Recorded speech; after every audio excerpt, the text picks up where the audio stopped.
네, 오늘 찬양 감사드립니다. 오늘 말씀을 통해서 예수님을 따르는 길이라는 제목으로 말씀을 전하려고 합니다. 며칠 전에 한 성도님으로부터 이런 말을 들었습니다. 예수님을 믿는다라는 것이, 그래서 신앙생활을 한다는 것이 참 힘들다라는 그런 말씀을 들었습니다. 처음에 예수님을 믿을 때는 단순히 그냥 예수님 믿고 구원받으면 된다고 생각했지만, 믿음을 예수님에 대해서 알고 또 신앙이 자라면서 이 말씀을 지키며 산다는 것이 참 힘들고, 그리고 또 직분을 받고 또 그 직분을 가지고 또 교회 안에서 헌신하고 봉사하는 것도 결코 쉽지 않다는 그런 말씀이었습니다. 사실 말씀이 이렇게 평신도들도 힘든데 목사님들 얼마나 힘드십니까? 라고 이렇게 말씀하시더라고요. 여러분들은 어떠십니까? 힘드십니까? 네, 힘들지요. 사실은 쉽지는 않습니다. 신앙생활 한다는 게 참 어렵죠. 그래서 신앙생활을 싸움이라고 얘기하죠. 영적인 싸움, 영적인 전쟁, 영적인 전투라고 얘기를 합니다.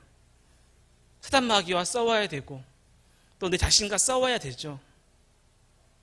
나를 쳐서 복종시키며 싸워야 합니다. 그런 예수님을 믿고 따른다는 것이 결코 쉽지는 않죠. 오늘 본문에서 예수님은 힘들고 지쳐서 예수님 떠났던 제자들을 다시 부르셨습니다. 그리고 베드로를 부르시면서 베드로에게 나를 따르라고 말씀하시죠. 그래서 예수님의 이 말씀, 이 나를 따르라는 이 말씀이 결코 쉽지 않습니다. 오늘 말씀에서 예수님은 예수님을 따르는 그 길이 어떤 길인가에 대해서 말씀을 해주고 있습니다. 예수님의 제자들은 부활하신 예수님을 만났지만 그 예수님의 사명을 다 포기하고 예수님을 떠나버리죠. 자기의 고향으로 돌아가서 다시 고기잡이를 합니다. 그때 예수님께서 세 번째 제자들에게 나타나셔가지고 다시 그들을 예수님의 제자로 부르시는 그런 사건들이 나오죠. 예수님께서 손수 아침 식사를 준비해 주시고 또 제자들에게 차려주시면서 그 제자들에게 다시 한번 말씀을 하셨습니다. 그렇게 아침 식사를 마치신 이후에 예수님은 특별히 이번에는 베드로를 부르시죠.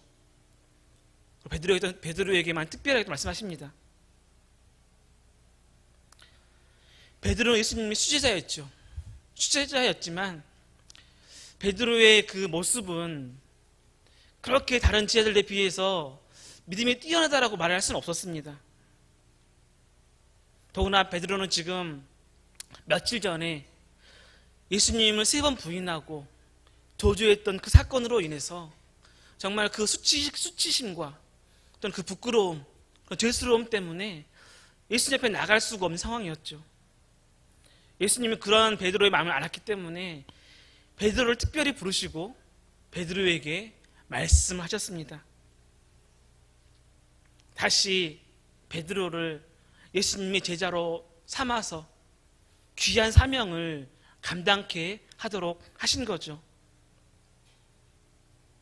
지금까지 베드로는 예수님의 수제자였습니다. 그런데 이 3년간의 베드로의 삶은 비록 수제자였지만 베드로는 어떤 정말 뛰어난 제자라기보다는 물론 다른 제자들도 마찬가지였지만 아직까지는 어떤 수습기간의 제자였죠.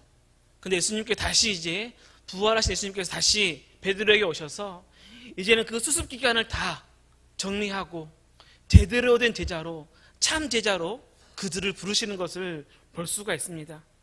그래서 정식 제자, 제대로 된 예수님의 제자가 되는 것이 어떤 것인가에 대해서 오늘 말씀하고 있죠. 오늘 먼저 18절 말씀에 예수님은 베드로에게 지금까지의 삶과 그리고 앞으로의 삶을 비교하시면서 말씀하시죠.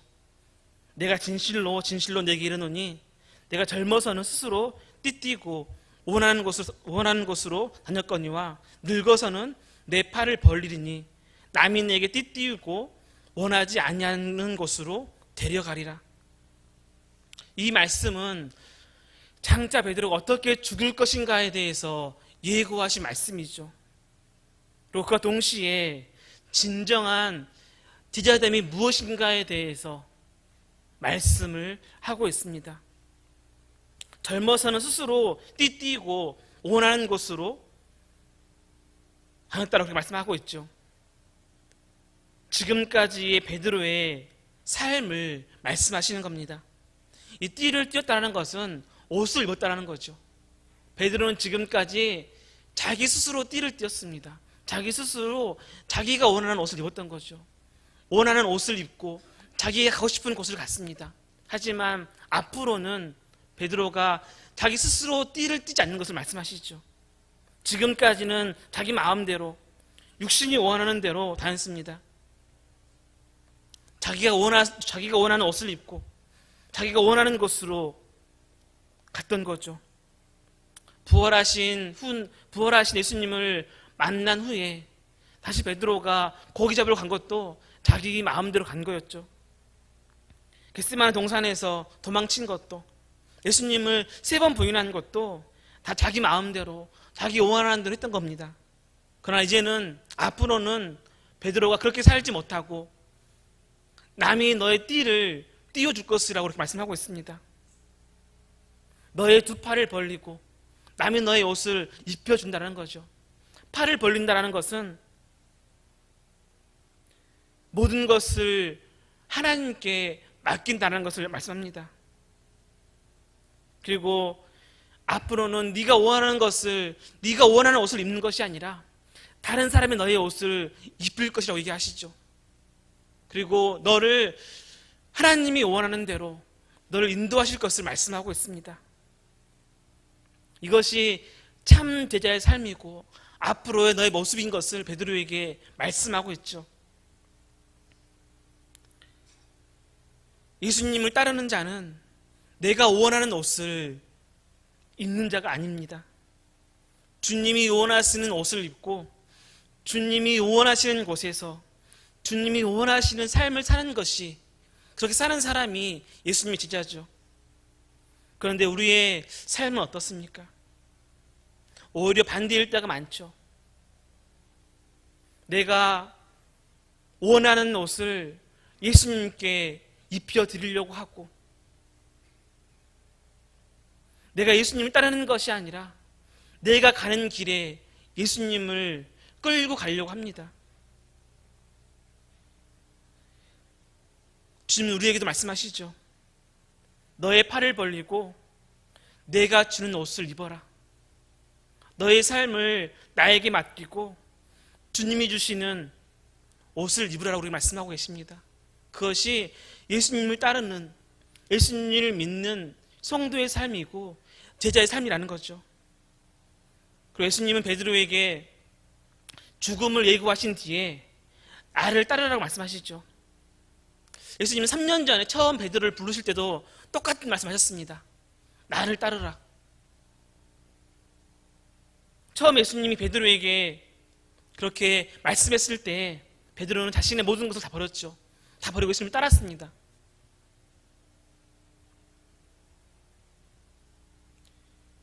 그런데 그때 베드로는 사실 모든 것을 버린 것이 아니었던 거죠.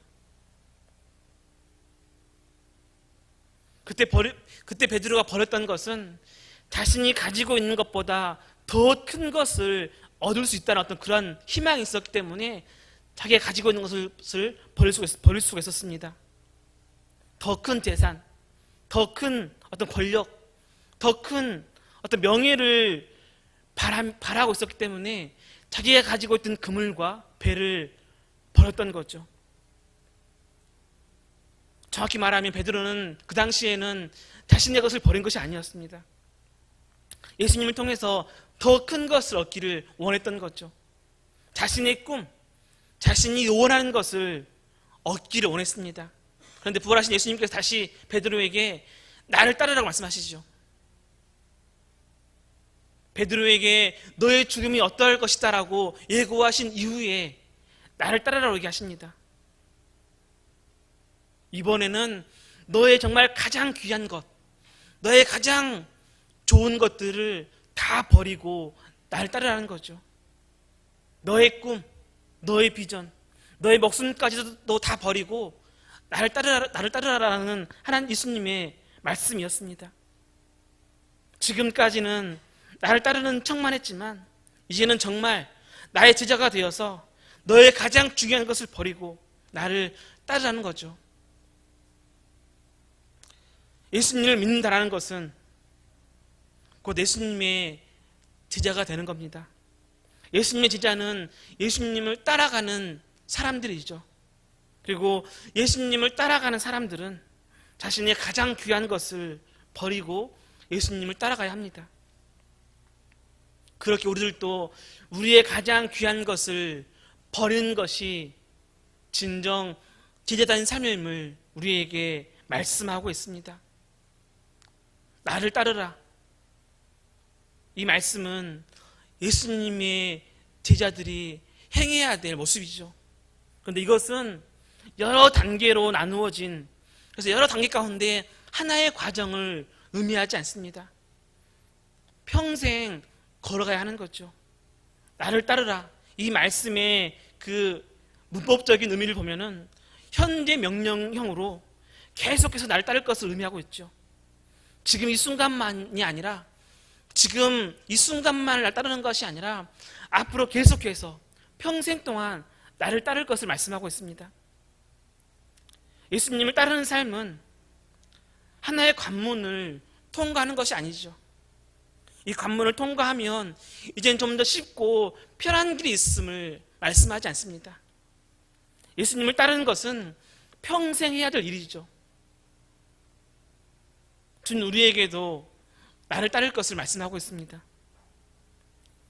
주님을 따르는 길이 결코 쉽지 않습니다.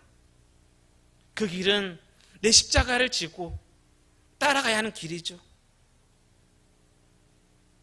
하지만 주님 우리에게 그 길을 따라오라고 말씀하고 있습니다. 계속해서 따라오라고 하시죠. 포기하지 말고 한눈 팔지 말고 따라오라고 하십니다.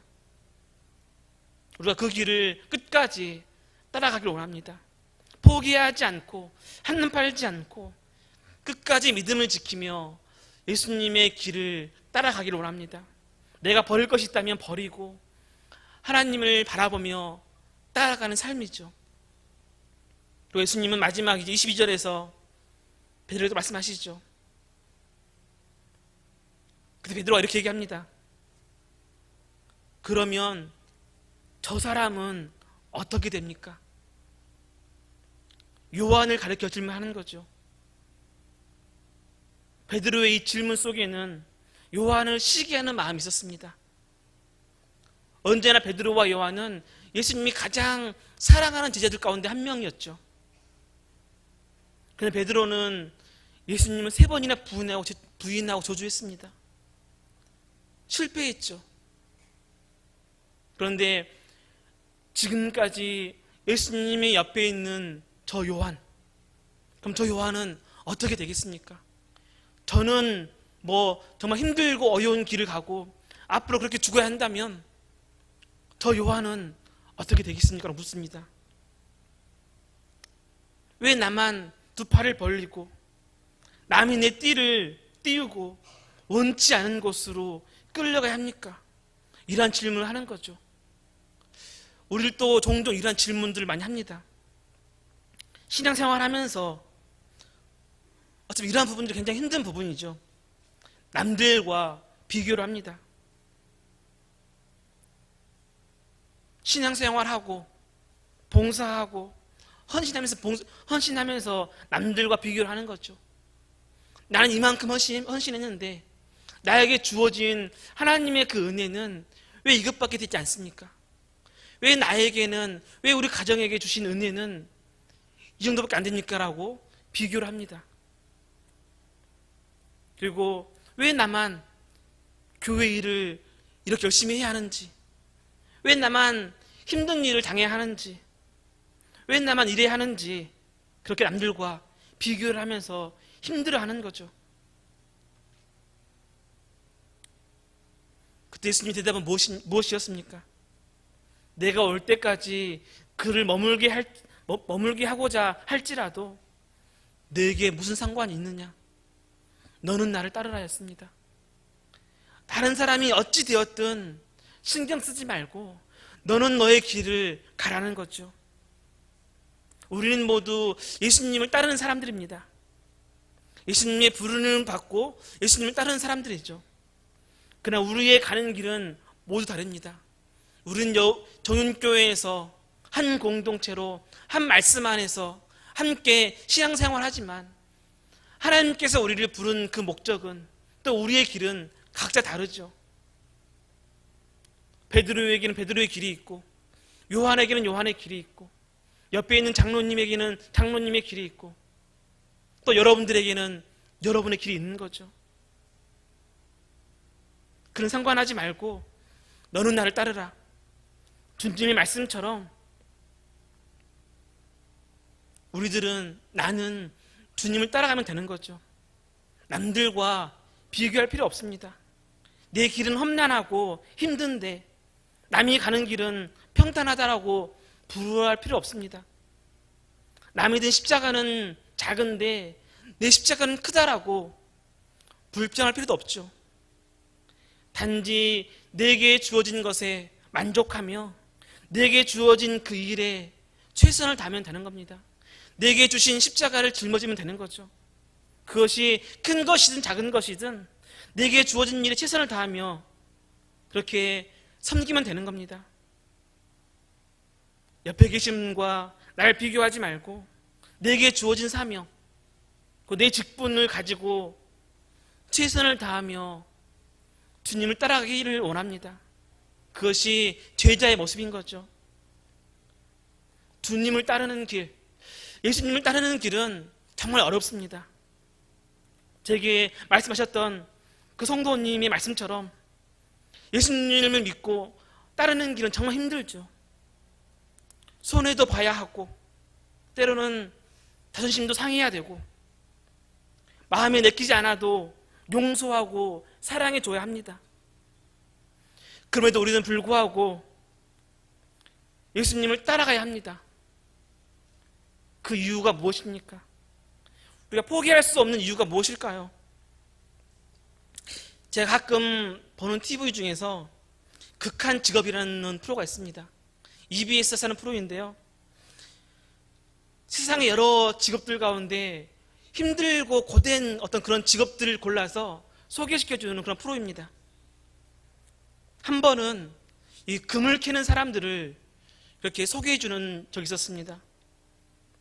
그런데 시설이 잘 갖추어진 어떤 그런 광석이 아니라 정말 원시적인 방법으로 금을 캐는 사람들이었습니다. 저기 어떤 나라였는지 기억이 안 나는데 동남아 어디 나라였던 것 같습니다. 그들은 자신들이 직접 금이 나오는 곳에 땅을 팝니다. 10m, 20m 깊이로 땅을 팝니다. 그것도 겨우 한 사람이 들어갈 수 있을 정도의 그 구멍을 파가지고 그 땅을 깊숙이 팝니다. 그래서 그 깊숙한 땅 속에 들어가서 금과 흙이 섞여 있는 것들을 퍼내죠. 그래서 그 안에서 금을 얻습니다. 정말 힘들고 정말 어려운 직업이죠. 한번 땅속에 들어가면 몇 시간씩 그 작업을 해야 합니다. 사람이 움직이기도 힘들 만큼 아주 좁은 그 땅속에 들어가죠. 그래서 나오면 온몸이 흙탕물과 오물들로 이렇게 뒤범벅이 돼가지고 정말 힘들게 그 일을 합니다. 그래서 잘못하면 그 팠던 땅이 무너지고 결국에는 사람이 매몰되어서 죽는 일도 많다고 합니다. 그럼에도 그들이 죽음을 각오하고 그 일을 하는 거죠. 왜일까요? 그 안에, 그 땅속 안에 금이 있다는 것을 알기 때문이죠. 그 사람들이 그렇게 하루 종일 몇 번을 땅속에 들었다 나왔다 하면서 손톱만큼도 안 되는 그 금을 얻을 수 있다는 어떤 그런 희망이 그들에게는 있던 거죠. 그것을 알기 때문에 그들은 죽음을 각오하는 겁니다. 비록 힘들고 위험하지만 그 금이 안에 있다는 것을 알기 때문에 하는 거죠. 만약에 금이 있는지 없는지를 모른다고 한다면 그 일을 할 수 없겠죠. 하지만 그 사람들은 확신합니다. 저 안에는 금이 있다. 열심히 일하면 비록 많지는 않지만 금을 깰 수 있다는 확신이 있는 거죠. 우리가 예수님을 믿는 것, 예수님을 따르는 것도 마찬가지입니다. 예수님을 믿고 따르는 길은 결코 쉽지 않죠. 신앙생활이 결코 단순하지 않습니다. 약한 세상에서 내 믿음을 지키는 것도 어렵지만 주인들이 모인 교회 안에서 서로 사랑하고 섬기는 것도 너무 힘들죠. 그런데 우리가 그런 어려움을 참고 신앙생활을 할 수 있는 그 이유가 무엇입니까? 예수님을 따르는 이유가 무엇입니까? 그 뒤에 우리가 얻는 것이 무엇인지를 분명하게 우리들은 알고 있기 때문입니다. 우리에게 주어진 영원한 생명이 있음을 알기 때문에 힘들고 어렵지만 예수님을 따라가는 거죠. 위험하고 어렵지만 그것을 알지만 그 뒤에 자신들이 얻을 금이 있음을 알기에 포기하지 않았던 그 금을 캐는 사람들처럼 우리들도 주님을 따르는 길이 힘들고 고단하지만 그런데 포기할 수 없는 것은 우리를 위해 준비된 것이 있음을 알기 때문입니다. 주님 우리에게 나를 따르라고 말씀하십니다. 그런데 그 길에 우리 혼자 가라라고 하지 않으시죠. 우리의 대장 되시는 주님께서 우리를 앞장서시고 우리와 함께 하십니다. 우리는 그 주님을 따라가면 되는 거죠. 맡겨진 사명을 감당하면서 주님만 따라가면 됩니다. 그러면 우리의 목자 되시는 주님께서 우리를 푸른 초장과 쉴만한 물가로 인도하실 것입니다. 내게 주어진 사명을 감당하면서 포기하지 않고 끝까지 주님을 따라갈 때 우리 각자에게 준비된 하나님의 그 크신 그 은혜들, 각자에게 주어질, 각자에게 준비된 놀라운 그 하나님의 준비된 영광스러운 것들을 우리들이 바라보면서 오늘 하루도 기쁨으로 주님을 따라갈 수 있는 우리가 되어지길 간절히 소망합니다. 기도하겠습니다.